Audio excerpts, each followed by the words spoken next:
Hey everybody, what is going on? I hope you guys are all doing well, and welcome to another tutorial video. In this video, I'm going to be explaining to you guys how you can pay for your items on Temu using Easypaisa, so let's get right into it.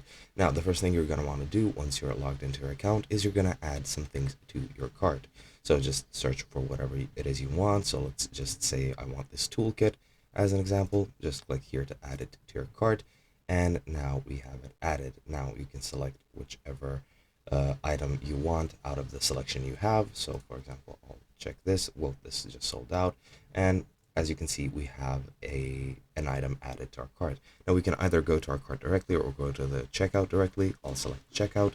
So let's just go over there, and as you can see, you can input all the information that you need. You need your first name and last name and everything, which I won't be adding, but then you can then continue on to your payment. Now on the screen, you'll just need to enter your payment method. In this well, in this instance, it'll be Easypaisa, so just select that, and then you'll need to input all the information that you need to actually use Easypaisa and to pay with it, whether it be your PIN number or whatever Easypaisa uses. I'm not sure because I'm not in the region that supports it, so you do need to be in a select region to be able to use Easypaisa on Temu, but pretty much that is all you need to do. There's nothing else that you need to do other than that, really. You just need to select it as your method of payment and then input all the information that it asks of you and then pay with it as you would usually.